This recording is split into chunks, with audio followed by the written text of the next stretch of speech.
Hey CFNE, it's Coach Heather here, back with my sleep talk. This is part 5 today.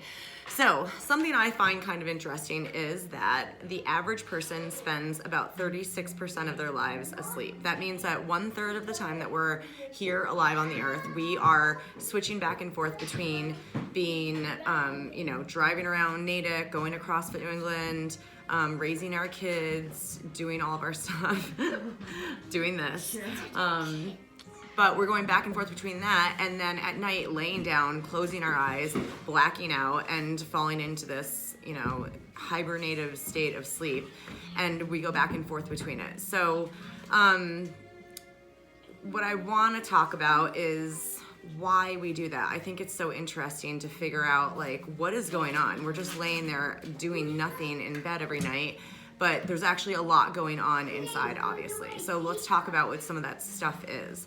So the first thing is something we call restoration. So restoration is kind of like the idea that during the day we build up, we accumulate all of this waste product in our brain. So it's not gross, it's not like you're dirty because you have waste in your brain, but it just means that if we do accumulate all that and we're not very efficient at getting rid of it, then gross things do happen, or we get disease, or we are more inclined to, we're more linked to neurological disorders like Alzheimer's and stuff like that. So we want to try to get rid of that waste while we sleep. And that's how we do it. We can do it during the day when we're awake for sure, but we are 2 times more efficient at night at getting rid of the waste than we are during the day. So we can try and do that. Please stop. When we're sleeping, our brain cells actually shrink 60%. So it kind of, in my mind, when I think about it, kind of makes way for all these little garbage trucks to go through our brain and gather up all the waste and get rid of it. So that when we wake up in the morning, we can wake up fresh and clear-minded and we have more room to start all over again. So that's why when we're sleeping, we're trying to be efficient, have good sleep so that we can get rid of all that waste product. All right, so that's the first thing is restoration. The second thing would be memory consolidation. Can you turn that music down? It's not easy. Memory consolidation. So when I think about this, I think about that question that people ask often, which is, if you could have a superpower, what would it be? And Ben and I always choose, Bodhi, can you please stop?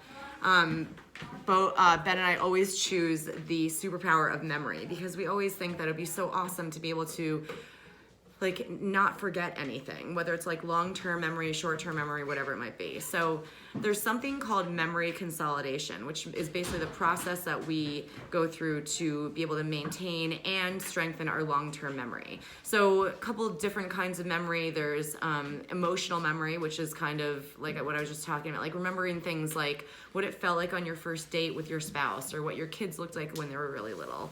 And then there's concrete memory, which is more like what I think of as the smart people stuff. That's facts and numbers and statistics and stuff like that, which we all need both of those memories. And when we sleep well at night, it gives us the ability to be able to retain a lot of that information and for longer periods of time and make sense of it so we can kind of, categorize it in our brains. All right, so that's number 2, which was memory consolidation. Number 3 is metabolic health. So this is, if you've been listening to any of the other coaches' talks yesterday, Coach Alicia talked about how eating more protein can help us avoid gaining too much fat and kind of leaning out if that's our goals, whatever it might be. So this is sleep is kind of one of those things that can contribute to the to all of that stuff as well. So we know that our sleep, when we get somewhere around 5.5 hours of sleep versus 8.5 hours of sleep, our body starts to, when we get less sleep like that, our body starts to tap into things like our protein and our carbohydrate sources instead of our fat sources to fuel itself with energy. So basically the question is, would you rather have more fat in your body or would you rather have muscle mass? So would you rather have your body, when it's looking for fuel to burn for energy, would you rather it use up that energy or the fuel in your fat versus using up the energy from protein and carbohydrate? So your choice. So reviewing on those three things to remember that your body does when you're sleeping. One is to get rid of the trash in your brain or the waste product. Number two is to try to improve on that superpower of memory. And then finally is to get ripped so that we can look great in bikini season. All right, guys, let's get to sleep and I'll talk to you guys next time.